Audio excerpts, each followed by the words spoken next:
Hello everybody, my name is Joseph and I'm also happy to be here at this conference. It's my first time here and when I look around me, I already met one of really amazing young people who are really inspired to be leaders of the future.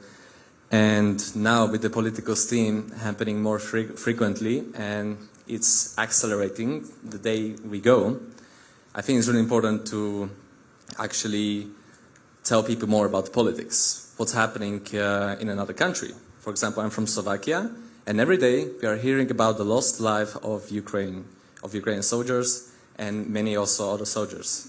They're one of the bravest people in the world. They're protecting democracy right at the door to Russia. So we should not really ignore this. And now in the modern times, when somebody asks you a question about war, how would you think a war is waging? Like, what does the war look like? They will imagine like World War I, the trenches, maybe the bombardment tactics of World War II, the Blitz and everything. But now in this modern age, I think the misinformation warfare or the psychological warfare is one of the greatest strengths of Russia. That's why I wanted to ask, what's the NATO standpoint on this topic? How can we ensure that not only we are not losing the lives on the front, but also the right and healthy mindsets within our country? Right now we can see like a really big political presence about like movement of like leave NATO, like Slovakia should leave NATO and Europe. And me personally, when I see one of my fellow friends even like saying that the NATO is bad, I just don't know what to say. And sometimes one voice is not enough. I can tell, I can like ask them a question, compare, but sometimes you need like a bigger authority to set the motion of this forward thinking. So my question once again is, what's the NATO standpoint on this topic? Thank you very much. Quite a number of our partnerships with different countries, including Georgia, contain the element of supporting counter-hybrid activities. And we will continue to do so. But of course, a partnership depends on both sides. So, you know, we are ready, and the countries with which we conclude partnership agreements, they need to be ready and interested.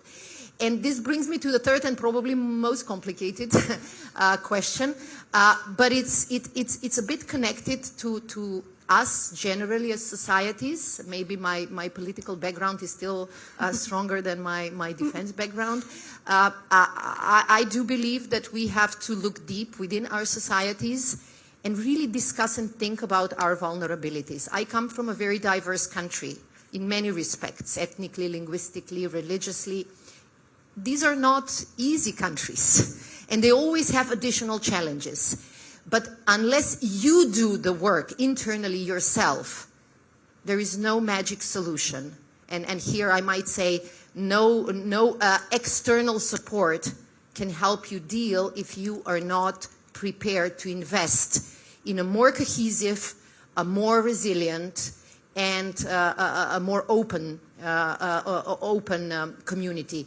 So I would say look at your own vulnerabilities and try to solve the problems, because putting problems under the carpet usually ends up with a big boom in front of your face. So avoid this. On everything else, as an alliance, we can provide the capabilities, we can provide the support, but each and every ally is much more efficient in dealing with some of their own specifics, and we follow the lead of the allies. So I count on all of you to help us with this. Again, as you said, Article 4 is before Article 5. Yeah. Well, on the threshold, there are a lot of discussions. Thank you for reminding me about this. There are various ways in which a hybrid attack can really undermine your capacity to deter and defend.